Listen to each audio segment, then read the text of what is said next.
తాకట్టులో ఉన్న బంగారాన్ని విడిపించి ఆ రోజు ఆన్లైన్ రేటుకే మేము కొంటాం. Sharma gold company.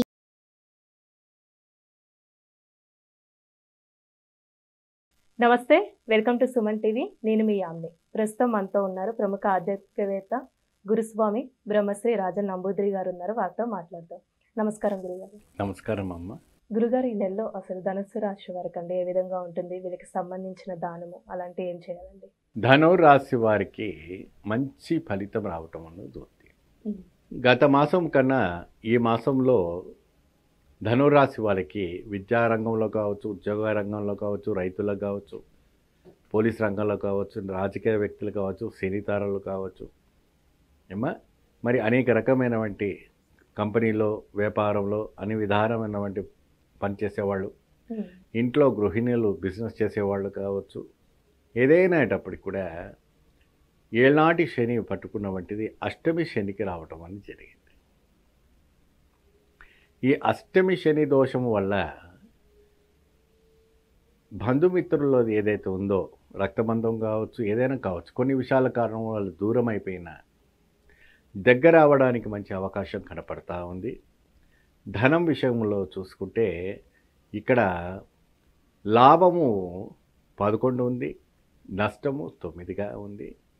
నాడి శాస్త్రం ప్రకారంగా వీళ్ళలో నాడి అద్భుతమైనటువంటి తేజోమణిగా ఉంది. అంటే ఏదైనా అనుకుంది సాధించి తీరుతారు. దీంట్లో ఉన్నటువంటి 4 నక్షత్రాలు కూడా చాలా బలమైనటువంటి నక్షత్రాలు. సో కళ్యాణ యోగం కావచ్చు, సంతాన విషయంలో కావచ్చు, విధానమైనటువంటి కార్యక్రమాలు కూడా చేసుకోవడానికి ఉంటుంది. కొత్తగా వివాహం చేసుకున్న వాళ్ళకి సంబంధం కుదరడానికి కూడా మంచి అవకాశం ఉంది. కొత్తగా గృహప్రవేశం చేసుకోవడానికి కూడా ఫిబ్రవరి నెలలో కొన్ని ముహూర్తాల వల్ల కొన్ని శుభ ఫలితం రావటం అనేది జరుగుతుంది.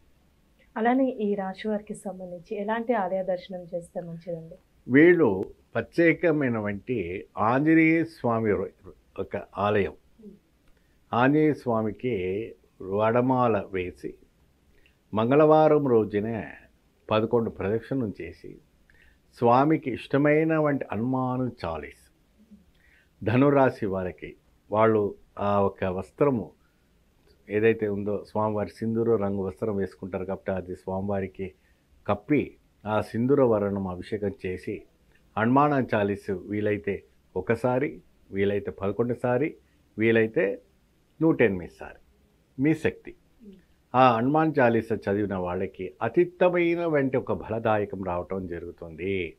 ఈ ధనురాశి వాళ్ళకు కూడా గత మాసము కన్నా ఈ మాసంలో ధనంలో కావచ్చు, ధాన్యంలో కావచ్చు, విజేతలో కావచ్చు, ఏ మాసము గత మాసంలో తగ్గినా ఈ మాసంలో మంచి అద్భుతమైన వంటి ఫలితం రాబోతుంది.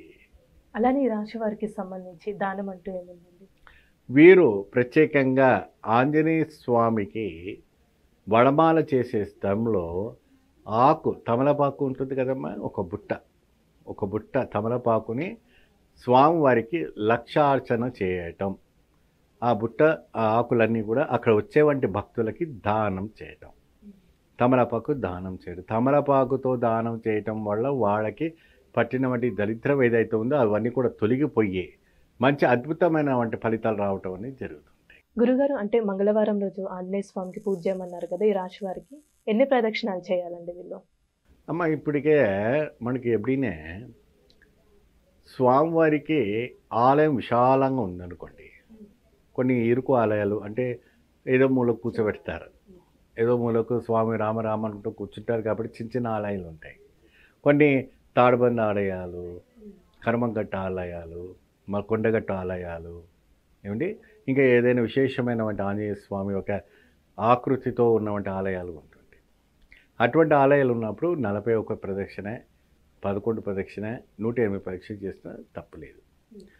ఈ ప్రదక్షిణ చేసినప్పుడు ధనురాశిలో ఉన్నవాళ్ళు ప్రత్యేకంగా నీరాజన దీపం పెట్టాలి.